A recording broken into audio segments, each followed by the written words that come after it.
Republican Senator J.D. Vance came out this week with his campaign, of course, and finally, after a week and a half of pushing what we thought, of course, was a conspiracy theory about migrants eating cats and dogs in Springfield, Ohio, J.D. Vance's campaign came out and delivered the official police report to the Wall Street Journal showing, aha, here we have a woman who says that her cat was abducted by her Haitian neighbors and they ate it. So your move, everybody else. We got the official police report. This is the smoking gun. So what happened after J.D. Vance delivered that to the Wall Street Journal?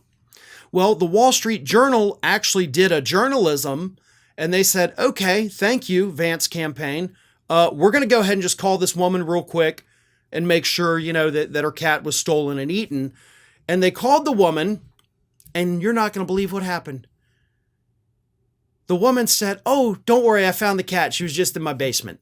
So yeah, I already apologized to my neighbors. Like, we're cool. It didn't happen. Yeah, I told the police, sorry, nobody stole my cat. It was just in the basement. You didn't want to come near me for some reason. Oops. So the smoking gun evidence that J.D. Vance had turns out to be yet another oopsie moment because it doesn't exist. This is from Justin Baragona, who is a reporter for the Daily Beast, reporting on the story. He said, quote, the Vance campaign provided the Wall Street Journal with a police report to prove their claims about cat-eating Haitians in Springfield. The Wall Street Journal spoke to the woman who filed it, who said she later found her cat, Miss Sassy, alive and well in her basement. She also apologized to her Haitian neighbors. So at least she apologized, right? I mean, Miss Sassy is safe. Miss Sassy, I guess, was feeling extra sassy that day and just wanted to hide in the basement, didn't want to be around anybody. Cats are like that sometimes. So the one piece of evidence that J.D. Vance had, totally debunked by the Wall Street Journal doing the simplest thing possible, which is making a damn phone call. Something that Vance's campaign could have done. Hell, they even could have called the police and said, hey, is there a follow-up to this? And the police would have said, yeah, the woman called back and said she found her cat. We're good.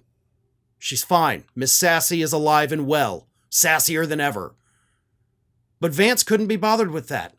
Because, as J.D. Vance actually said earlier this week, if I have to create stories so that the American media actually pays attention to the suffering of the American people, then that's what I'm going to do.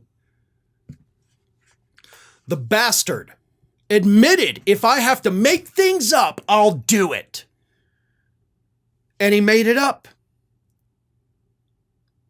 And a majority of Trump supporters, according to a new poll from YouGov this week, 52% of Trump supporters believe the lie that Haitian migrants in Springfield are eating cats and dogs and stealing the geese from the park. And you can't even call that stealing, actually, because they don't own the geese in the park. Nobody does. They're wild geese. So, I mean, I don't even know that that's illegal to do.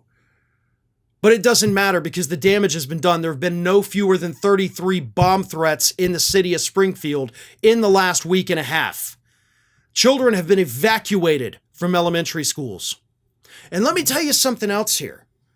This all originated, the first part of it, from a woman who posted it on Facebook admitting that she heard from a friend, who heard from a friend, who heard from another friend's daughter that their cat had been stolen. And of course, the cat was not. And that woman apologized, deleted the post. But because of these bomb threats, because of these right-wing acts of terror, which is what they are, those affected, which include parents who have had to now take time off work to go and pick their children up from school, the city had to cancel the Cultural and Arts Festival, which of course sells goods, so people lost revenue there, just like the parents lost money leaving work. The government offices in the city lost productivity, which is money, from having to close down due to bomb threats. Hospitals, same thing. There are real financial damages here now. So what should happen is that the individuals who pushed this lie that sparked the terror should be sued in a major class action lawsuit. That's what should happen. There are real financial, calculable losses for humans in the city of Springfield.